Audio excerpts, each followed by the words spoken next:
चाहिए। शांति प्रसाद भट्ट जी, हम विपक्ष की बात कर रहे हैं। दुनिया का सबसे बड़ा लोकतांत्रिक देश भारत, आज वहां पर विकास की बात हो रही है। हम देश की दुनिया की तीसरी बड़ी इकोनॉमी बनने की तरफ हम बात कर रहे हैं और हमारी राजनीतिक दल ये सोचने में लगे हुए हैं कि ये लोकतांत्रिक देश है या नहीं, लोकतंत्र इस देश में है या नहीं।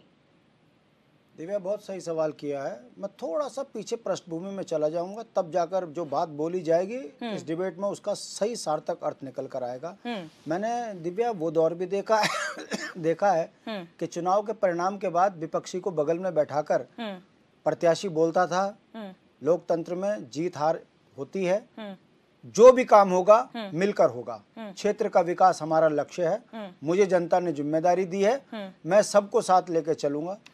आज देख लीजिए, जीतते ही बयान आता है, कोई कहता है मैं उस चवन्नी को औकात दिखा दूंगा, उसके धंधे बंद कर देते हैं। ये मैं बात श्रीनगर के जो कैबिनेट मंत्री हैं इस समय पर, उनके बयान दर्ज कर रहा हूँ। ये लोकतंत्र तो नहीं है। दूसरा, मैं सनातन धर्म से का अनुयायी हूँ और इसमें कोई दो राय नहीं। भारतीय जनता पार्टी अपने आप को हिंदुओं की सबसे बड़ी पार्टी कहती है और राम के चरित्र की बात करती है।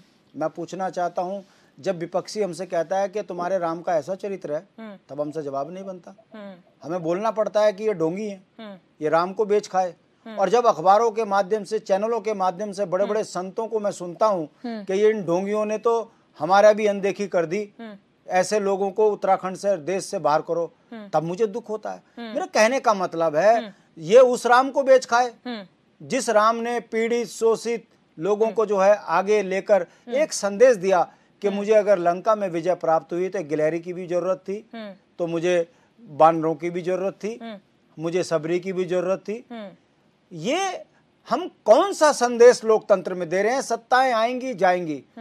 इसी लोकतंत्र में सत्ताधारी कांग्रेस ने जब जिनेवा भेजने की बात आई तो विपक्ष के नेता को भेज दिया, अटल बिहारी को, ये कहकर कि ठीक है सरकार हमारी है, मगर भारत का पक्ष रखने के लिए विपक्ष का नेता जाएगा। आज आप उम्मीद कर सकते हो, बात कर सकते हो आप इस तरह की? लोकतंत्र में आप केवल चुनाव जीत जाओ, यही अगर सफलता है तो उसके परिणाम है कि जब गृह मंत्री से जवाब ना बने संसद में सुरक्षा चूक पर, तो 140 बार फेंक दो, और जब आपसे धरने प्रदर्शन झेले ना जाए ऐसा लगा दो। ठीक है, ये जो तरीका है ये बताता है कि देखिए, नकल मार के हाकिम के बदौलत नौकरी तो पालोगे, मगर जब पत्र बनाने की बात आएगी तो फिर वहां बगले झांकते हुए दिखते हैं समीक्षा अधिकारी।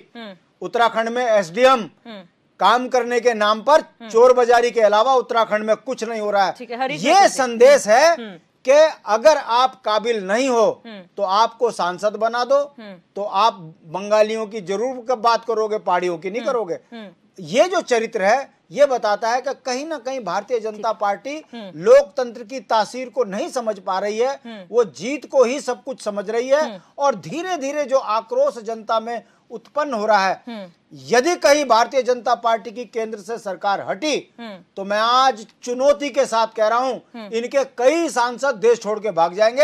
ऐसे हालात इन्होंने देश के अंदर पैदा कर दिए। हरीश मेखुरी जी, आपने जब कहा कि अब लाइव प्रसारण होता है संसद की कार्रवाई का, जनता को डिसाइड करने का मौका मिलना चाहिए। सर, जनता तो तब डिसाइड करेगी जब उसे एक्चुअल पता होगा कि कार्रवाई कैसे होती है।